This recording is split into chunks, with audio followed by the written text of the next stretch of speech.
ठीक है मेरे प्यारे देशवासियों, स्वागत है आपका इंडियन एफएक्स में।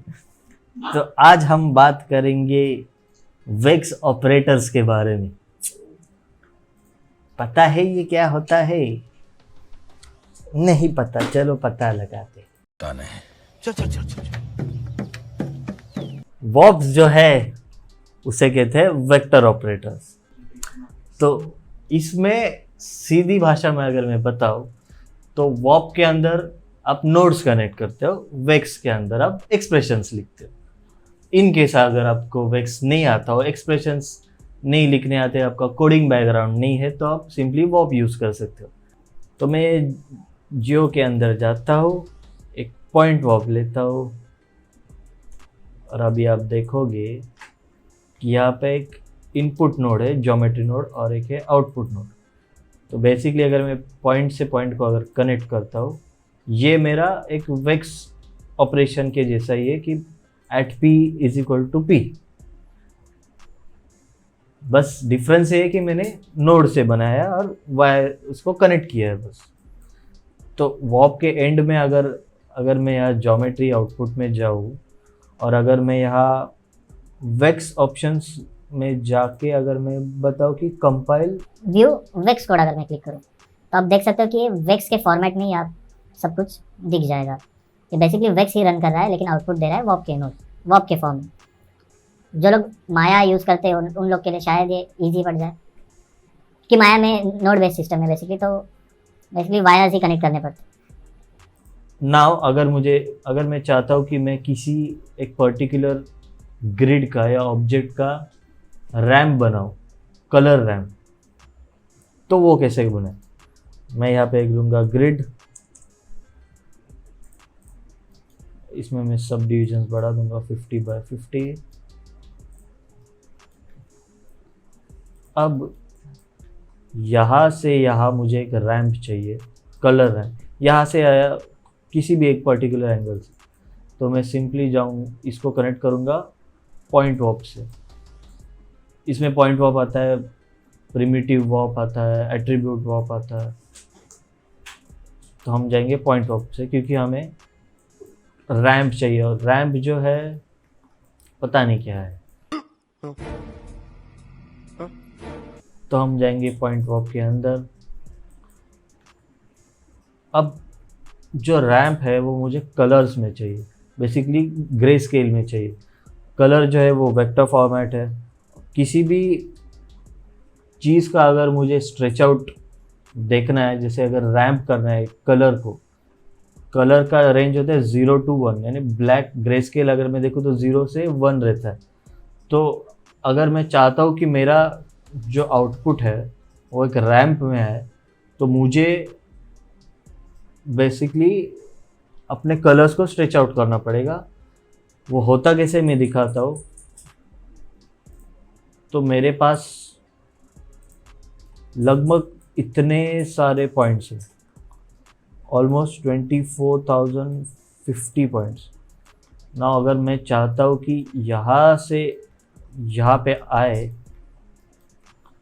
तो उसके लिए एक ट्रिक बताता हूँ मैं। और वो ट्रिक क्या है? हाँ आगे बोल। नहीं बता बता भाई भाई भाई मेरा भाई बता। तो मान लो आपका ग्रिड है और उसके 4-5 पॉइंट्स है, बेसिकली 0 से लेके 5 तक, या 10 है मान लो 0 से लेके 10 तक। अब कलर जो है वो 0 और 1 के बीच में रहता है। अगर मैं ग्रे स्केल का बात करूँ, या तो 0 रहेगा मतलब ब्लैक, या तो 1 रहेगा या तो वाइट। अगर मैं चाहता हूँ कि वो रैम्प हो तो मुझे उसके इन बिटवीन वैल्यूज चाहिए मुझे। तो इसके लिए मुझे क्या करना पड़ेगा मैं एक्सप्लेन करता हूँ। मान लो मेरे पास पॉइंट से 0 से 1, अब इसके इन बिटवीन वैल्यूज चाहिए मुझे 0.1, 0.2, 0.3, 0 से लेके ये 10 है। तो यहाँ तक मुझे इन बिटवीन वैल्यूज चाहिए, तब जाके वो एक रैम्प बनेगा। अब ये होगा कैसे? अगर मेरे ये वैल्यूज है 0, 1, 2, 3, 10 तक, मान लो ये मेरा पॉइंट नंबर 1 है, तो every point in Houdini is considered as point number. तो ये पॉइंट नंबर 1 है, ये पॉइंट नंबर 2 है, पॉइंट नंबर 3 है, और सारे पॉइंट्स मिला के हुडिनी में हम इसको नमपीटी कहते हैं, यानी number of points. Point number यानी इंडिविजुअल पॉइंट्स और नमपीटी यानी टोटल नंबर ऑफ पॉइंट्स। तो जब भी मैं किसी एक पर्टिकुलर वैल्यू को, नंबर को, अगर समझो मैंने 1 लिया, 1 को अगर मैं टोटल नंबर ऑफ पॉइंट्स है जो कि मेरे पास 10 है उसको डिवाइड करता हूँ, तो मुझे आंसर मिलेगा 0.1, यानी मुझे 0 से 1 का इन बिटवीन वैल्यू मिला। तो ऐसे ही करके अगर मैं 2 से 10 को डिवाइड करूँगा तो मुझे मिलेगा 0.2। ऐसे करते करते मैं 10 तक पहुँचूँगा, तो मुझे एक रैंप मिलता है। पॉइंट्स जो होते हैं वो हमेशा इंटीजर्स में रहते हैं, यानी कि कभी भी वो फ्लोट में नहीं रहेंगे, 0 पॉइंट में नहीं रहेंगे, या तो 1 2 3 ऐसे रहेंगे। अगर मैं उनको अगर मैं चाहता हूँ कि वो पॉइंट्स में आए तो मुझे डिवाइड करना पड़ेगा। हुडिनी में जो पॉइंट्स रहते हैं, यानी किसी भी ऑब्जेक्ट्स का, या बेसिकली पॉइंट्स जो है, पॉइंट नंबर जो है वो इंटीजर्स में रहते हैं। और जो अगर मैं चाहता हूँ कि कोई चीज़ अगर कलर में कन्वर्ट हो, जो कि वेक्टर है, याद रखना पोजीशन और पॉइंट, सॉरी कुछ गलत बोल दिया, अरे कहना क्या चाहते हो? कलर जो है वो वेक्टर है, यानी उसके 3 एक्सिस है, R G X Y Z, which is also equals to RGB, जो कि रेड, ग्रीन और ब्लू है। तो कलर जो है वो फ्लोट में रहता है, यानी कि डेसिमल्स में रहता है। कोई भी कलर हो तो कलर कभी भी एक सिंगल वैल्यू नहीं रहेगा, या तो रेड नहीं रहेगा, या तो रेड के शेड्स में रहेगा, डार्क रेड से लेके वाइट शेड में रहेगा। तो वैसे ही अगर मैं चाहता हूँ कि मेरे इस ग्रिड पे एक रैम्प बने, कलर रैम्प बने, तो मैं जाऊँगा पॉइंट वॉक के अंदर, और मुझे वही करना है जो मैंने अभी एक्सप्लेन किया, कि मुझे जो PT नम है मेरा, मतलब इंडिविजुअल पॉइंट जो है उसको डिवाइड करना है टोटल पॉइंट नंबर से, नंबर ऑफ पॉइंट से, जो कि है नमPT। तो मैं सिंपली यहाँ पे जाके डिवाइड नोड डालूंगा, हम डालेंगे डिवाइड नोड, उसके फर्स्ट इनपुट में हम देंगे PT नम, यानी कि कोई भी एक इंडिविजुअल वैल्यू। बेसिकली इस ग्रिड पे जितने भी पॉइंट्स है, हर एक इंडिविजुअल पॉइंट कंसिडर होगा PT नम, और जो टोटल नंबर ऑफ पॉइंट्स है उसको हम नीचे डालेंगे, यानी PT नम डिवाइडेड बाय नमPT, और इसका आउटपुट हम देखेंगे कलर फॉर्मेट में। अभी ये ब्लैक दिख रहा है क्योंकि मैंने बताया कि जो पॉइंट नंबर्स है वो इंटीजर्स है, यानी अगर मैं इसको डिवाइड करता हूँ तो आप देख सकते हो कि ये इसका आंसर जो है वो पॉइंट्स में आता है। तो अगर मैं चाहता हूँ कि मेरे जो कलर फॉर्मेट है वो पॉइंट्स में आए, तो मुझे पॉइंट नंबर्स को भी डेसिमल में कन्वर्ट करना पड़ेगा। तो इसके लिए मैं यूज़ करूँगा एक node vector to float, vector to float. अब पॉइंट जो है वो वेक्टर में आता है, यानी एक पॉइंट है वो x एक्सिस में भी जा सकता है, y एक्सिस में भी जा सकता है, और z एक्सिस में भी जा सकता है। और इस वेक्टर को मैं कन्वर्ट करना चाहता हूँ एक डेसिमल में।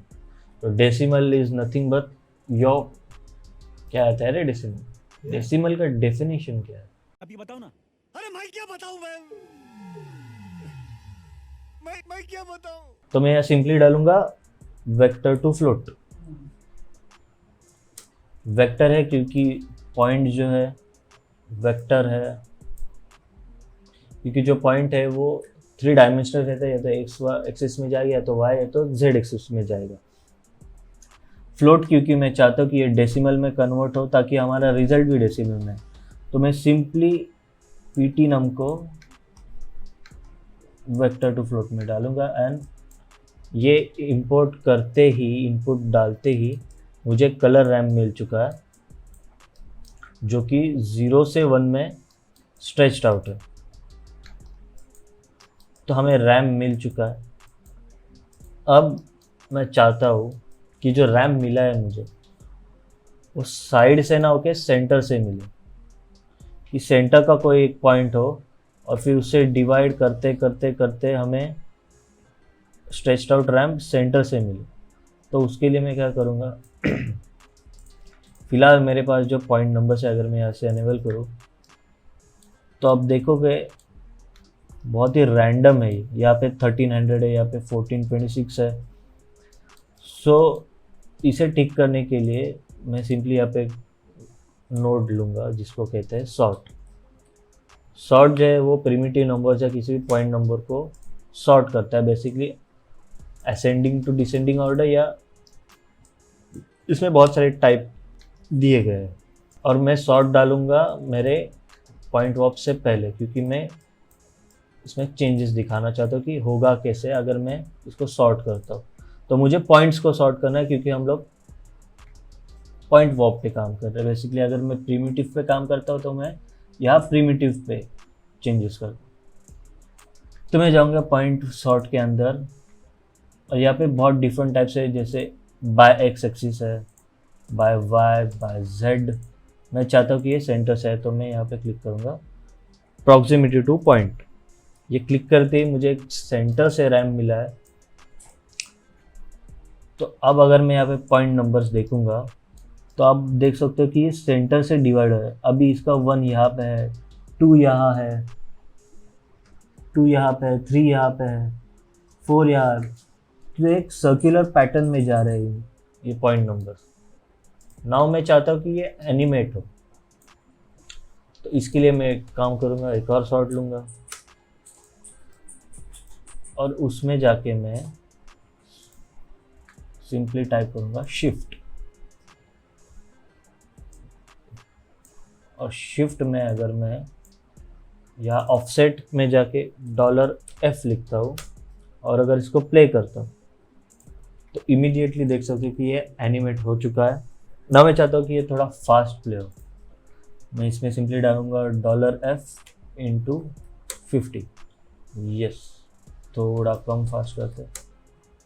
ओके, अगर मैं चाहता हूँ कि ये रिवर्स हो जाए तो मैं सिंपली यहाँ पे -$F कर दूंगा, तो ये बाहर की साइड एनिमेट होगा। नाउ अगर मैं चाहता हूँ कि ये थोड़ा क्रिस्पी लग रहा है, मैं उसको सॉफ्ट करना चाहते हैं, तो पॉइंट वॉप के नीचे मैं डालूंगा एट्रीब्यूट ब्लर, क्योंकि ये एक कलर फॉर्मेट में है, वेक्टर है, तो मैं चाहता हूँ कि इसका जो कलर है वो ब्लर हो जाए। तो मैं यहाँ से एट्रीब्यूट में पोजीशन हटा के CD टाइप कर दूंगा और यहाँ से इटरेशंस बढ़ाऊंगा, तो वो अपने आप ही स्मूथ हो जाएगा। या तो मैं ब्लर इटरेशन बढ़ा सकता है तो स्टेप साइज बढ़ा सकता है। अब इसमें एक इंटरेस्टिंग चीज़ है, अगर मैं चाहता हूँ कि इसमें प्रॉपर शेप्स आए, अच्छे से शेप्स आए, तो मैं सिंपली पॉइंट वॉप के अंदर जाऊँगा और आउटपुट से जस्ट पहले एक रैंप नोड यूज़ करूँगा।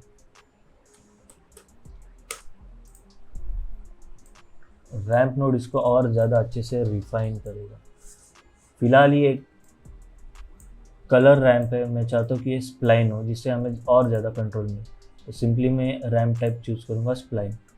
अभी हम जाएंगे बाहर, क्योंकि ये रैंप बाय डिफ़ॉल्ट अगर आप अंदर क्रिएट करते हो तो इसका आउटपुट जो है बाहर की साइड आ जाए। तो हम बाहर जाएंगे और यहाँ से मैं इसको कंट्रोल करूँगा। अगर मैं चाहता हूँ इसमें मल्टीपल शेप्स हो तो मैं सिंपली यहाँ से रैंप एडजस्ट करूँगा, जैसे कि यहाँ ऐसे। Then I will choose one more, यहाँ ऐसे में। जिस तरह से आप चाहे इसको एडिट कर सकते हो। समझो मुझे ये वाला रैंप पसंद आया। अभी अगर इसको मैं प्ले करता हूँ, हिप्नोटिक फीलिंग दे रहा है। अब अगर मैं चाहता हूँ कि मेरे जो कलर्स है उस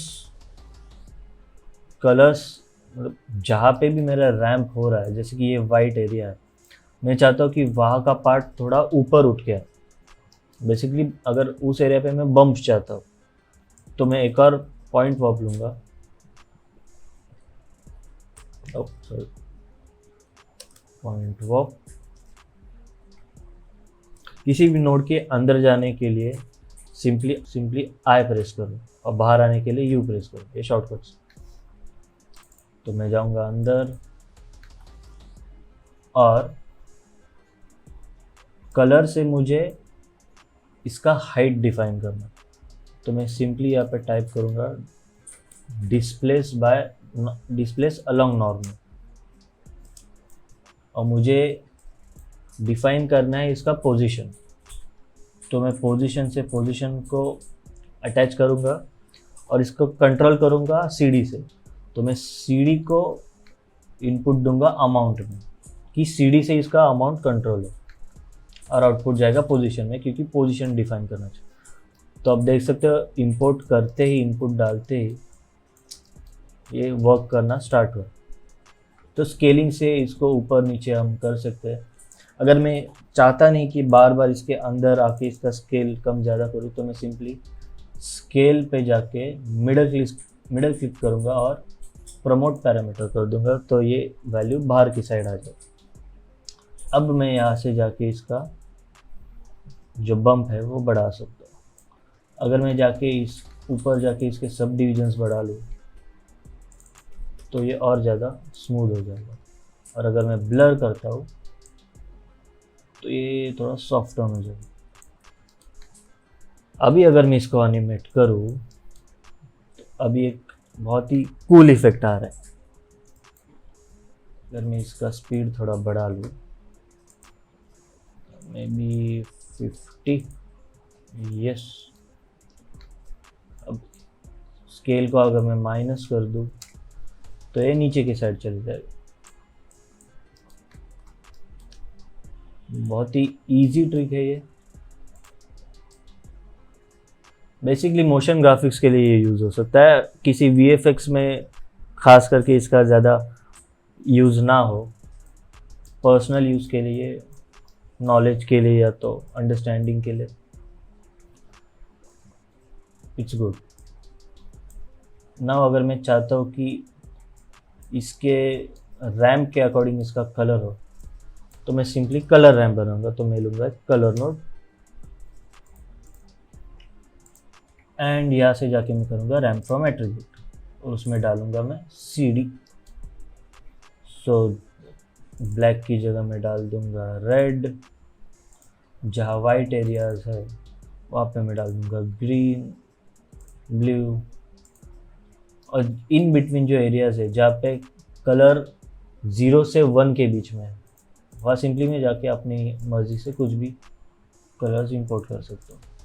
जैसे ये वाइट है, यहाँ पे मैंने क्लिक किया, यहाँ पे मैंने दे दिया पर्पल।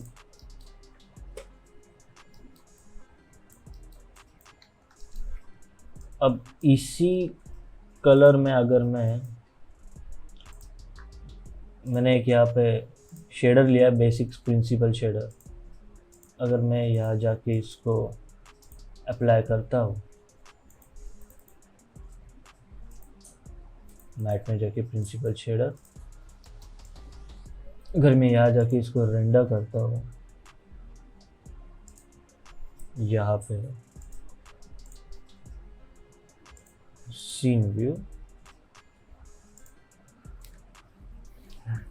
तो मेरा मटेरियल भले ही कोई भी हो पर मेरे कलर्स वही होंगे जो मैंने कलर रैम से अप्लाई किया है, और उसके जो प्रॉपर्टीज़ है जैसे रफनेस हो, स्पेकुलेशन हो, वो मेरे मटेरियल से आएंगे।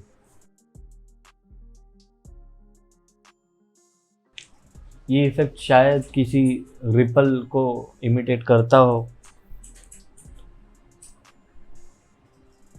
किसी CG प्रोजेक्ट में अगर यूज़ शायद ही हो सके इसका। कहीं दूर अगर दिखाना है, कोई रेनड्रॉप्स का इफेक्ट बेसिकली इससे हो सकता है, पर ये कंज्यूम बहुत करेगा जगह अगर बहुत सारे रेनड्रॉप्स दिखाने हो।